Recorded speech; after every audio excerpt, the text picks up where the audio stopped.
Troy series से बाहर हुई टीम इंडिया। इंग्लैंड ने 3 विकेट से दी शिकस्त। फाइनल में पहुंचा इंग्लैंड। ऑस्ट्रेलिया से होगी भिड़ंत।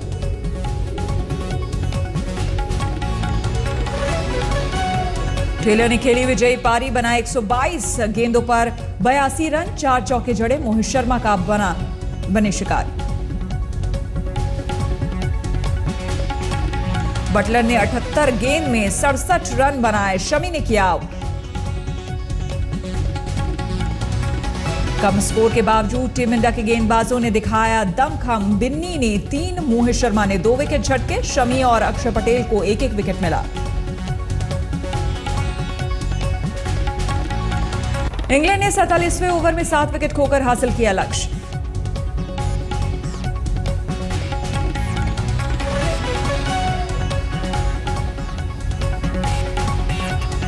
इंग्लैंड ने टॉस जीतकर फील्डिंग का किया था फैसला। पूरे 50 ओवर भी नहीं खेल सकी टीम इंडिया। 200 रन पर ढेर हुए थे धोनी के धुरंधर।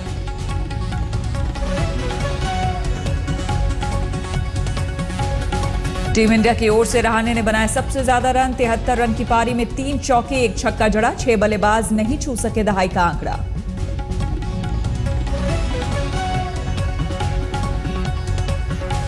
शिखर धवन ने 38 रन बनाए। कोहली 8 रन बनाकर लौटे थे पवेलियन।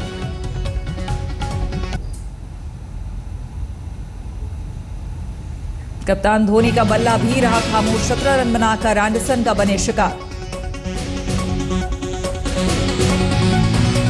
इंग्लैंड की ओर से फिर ने 3 विकेट झटके। अली बॉड वुकेस को 2-2 विकेट मिले।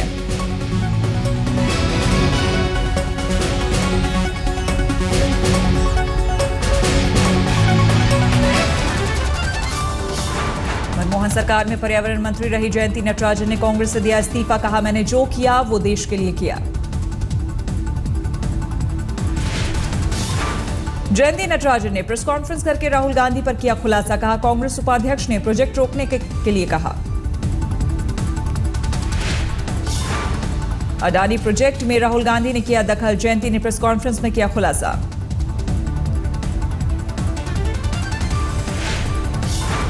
जयंती नटराजन ने अजय माकन पर लगाया इल्जाम। कहा, स्नूप गेट मामले में मुझे मंत्री होते हुए मोदी पर हमले करने को कहा गया। कांग्रेस में राहुल के कामकाज से जयंती नटराजन खफा। कहा, मैंने कोई गलती की तो फांसी दे दो।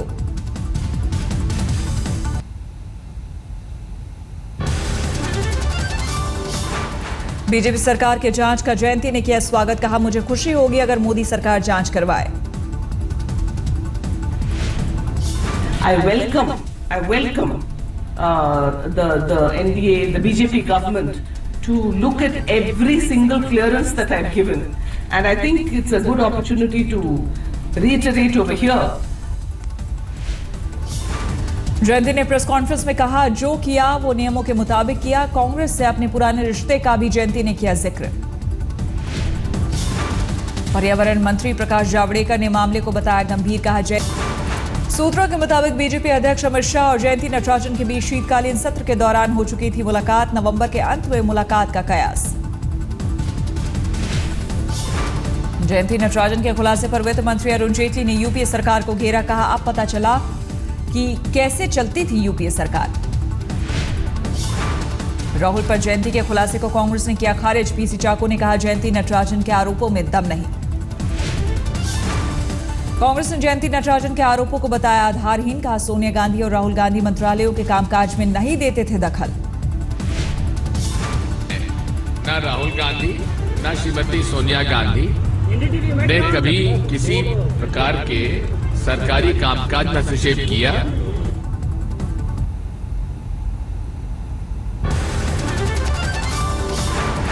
वीरप्पा मोइली ने भी मंत्री रहते किसी तरह के दबाव से किया इनकार। जयंती नटराजन से किया सवाल, फौरन क्यों नहीं उठाया मुद्दा। जयंती नटराजन के आरोपों पर भी बोले विजय बहुगुणा। कहा, बेहतर होगा उपाध्यक्ष राहुल गांधी खुद दे जवाब। एक हर मुख्यमंत्री की अपनी प्रायोरिटीज होती हैं। वो किन चीजों को प्रायोरिटी दे रहे हैं ये तो उनका प्रियोरिटेटिव, उनका सोच है। लेकिन ये जो मैं जन कल्याण की बातें कर रहा हूँ जिससे पूरा प्रदेश प्रभावित हो रहा है, इन पे उनको प्राथमिकता देनी चाहिए। और एक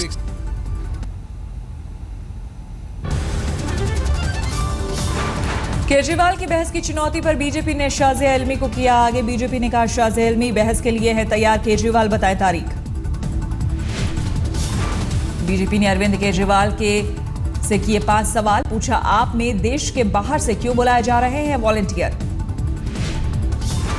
बीजेपी ने किया सवाल, देश विरोधी ताकतों से आम आदमी पार्टी क्यों ले रही है मदद, वोट मांगने के लिए विदेश से क्यों आ रहे हैं फोन। बीजेपी ने लगाया आरोप, आम आदमी पार्टी का महिला विरोधी बताया रवैया। अगर मैं ये बात बोलूं कि अतिशयोक्ति नहीं होगा कि आम आदमी पार्टी एंटी वुमन, ये बिल्कुल एंटी वुमन पार्टी है।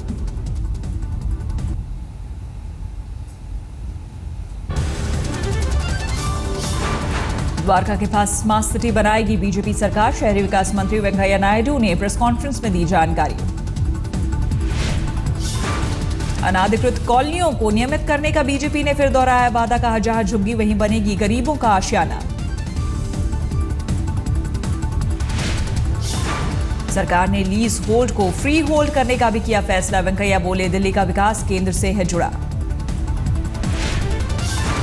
वेंकैया ने कहा विकास ही है मोदी का एजेंडा, पीएम मोदी के पास है पूरे देश के विकास का विजन।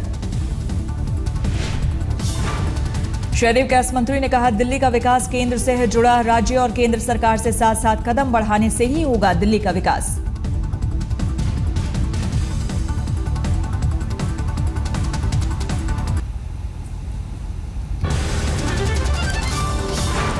बीजेपी के विज्ञापन में अन्ना की तस्वीर पर माला दिखाने पर विवाद, आपने कहा निधन के बाद चढ़ाते हैं तस्वीर पर माला। बीजेपी ने आम आदमी पार्टी को दिया जवाब, कहा केजरीवाल ने की अन्ना के सिद्धांतों की हत्या। अन्ना के सिद्धांतों की हत्या किसने की? अन्ना की आड़ में किसने किया सिद्धांतों का श्राद्ध? ये किया है केजरीवाल ने, वही हमने इंगित किया है। बीजेपी ने अखबार में दिया है विज्ञापन, केजरीवाल पर साधा था निशाना।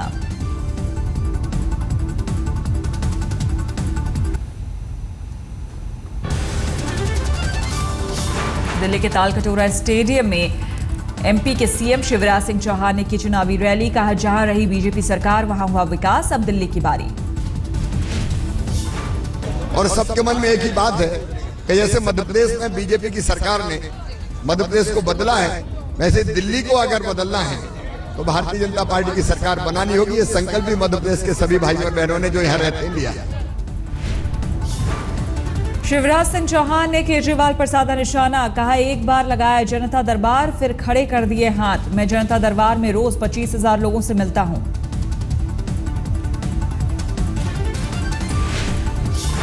तालकटोरा में बीजेपी अध्यक्ष अमित शाह ने भी ठोकी ताल, निशाने पर रहे केजरीवाल। और मुकाबला किससे है?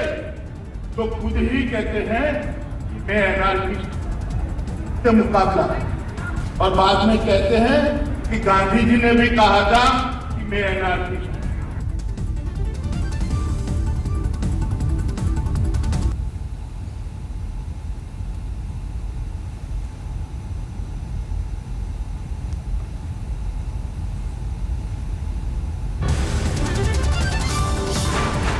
आज तक से खास बातचीत में बीजेपी अध्यक्ष अमित शाह का दावा, कहा दिल्ली में बीजेपी को मिलेगी प्रचंड बहुमत।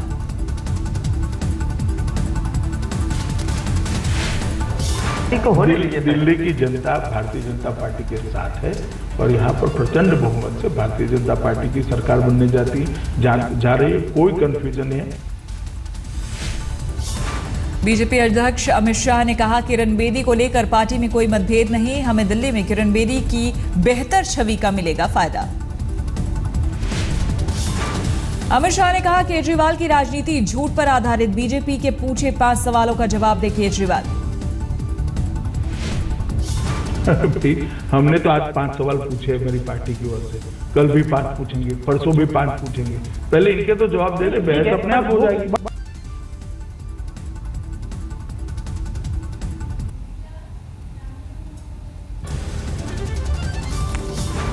अमित शाह से मुलाकात के बाद बीजेपी ने दिल्ली चुनाव पर बदली रणनीति, सूत्रों के मुताबिक केजरीवाल पर बीजेपी करेगी सीधा प्रहार।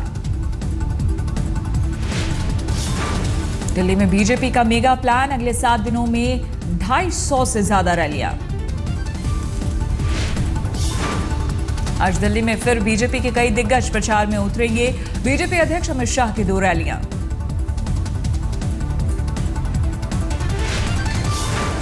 विदेश मंत्री सुषमा स्वराज 4 जगहों पर करेंगी रैलियां। वित्त मंत्री अरुण जेटली मोती नगर में करेंगे चुनावी सभा।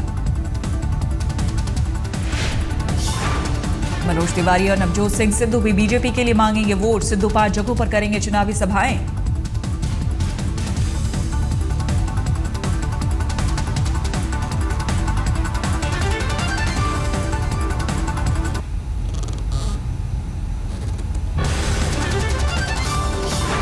दिल्ली के मयूर विहार में 9 साल की बच्ची से छेड़खानी, मकान मालिक के 15 साल के बेटे पर लगा आरोप।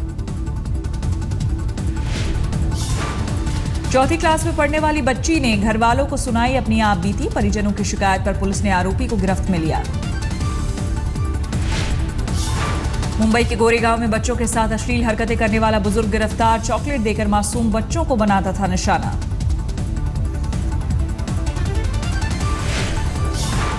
एक बच्चे की शिकायत के बाद आरोपी की घिनौनी हरकत सामने आई। 60 साल का आरोपी अरुण पाटिल फिल्मों में स्पेशल इफेक्ट देने का करता है काम।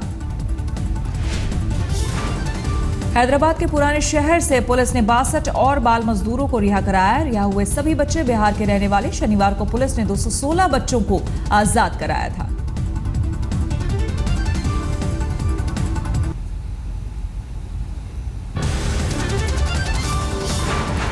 केरल के त्रिशूर में गाड़ी का दरवाजा देर से खोलने पर कारोबारी ने सिक्योरिटी गार्ड पर चढ़ाई हमर। अस्पताल में भर्ती गार्ड की हालत नाजुक।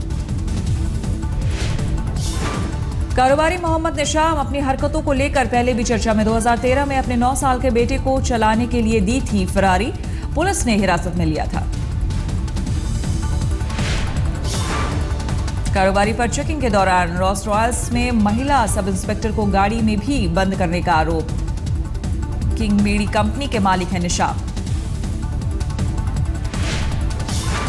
राजस्थान के भरतपुर में पंचायत चुनाव में हार के बाद दबंगों ने एक परिवार पर ढाया जुल्म। घर के लोगों को बंधक बनाकर की मारपीट।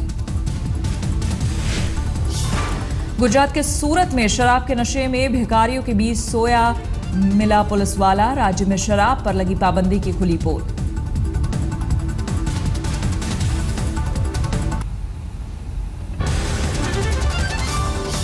शिमला में बीजेपी और कांग्रेस के युवा कार्यकर्ताओं के बीच झड़प। पत्थरबाजी में कई कार्यकर्ता घायल। बीजेपी मुख्यालय का विरोध करने पहुंचे थे कांग्रेस कार्यकर्ता। नारेबाजी के दौरान दोनों गुटों में भिड़ंत। अमृतसर में गैस एजेंसी की मालकिन के कत्ल की गुत्थी सुलझी। पुलिस ने बेटी और उसके प्रेमी को किया गिरफ्तार। दिल्ली के ईस्ट गदवाई नगर में एनबीसीसी कंस्ट्रक्शन साइट पर हादसा। मिट्टी धंसने से एक मजदूर की मौत, 3 घायल। कानपुर में जिला अस्पताल की दीवार गिरने से अफरा तफरी। हादसे में कोई घायल नहीं, लेकिन करीब 15 कार चकनाचूर।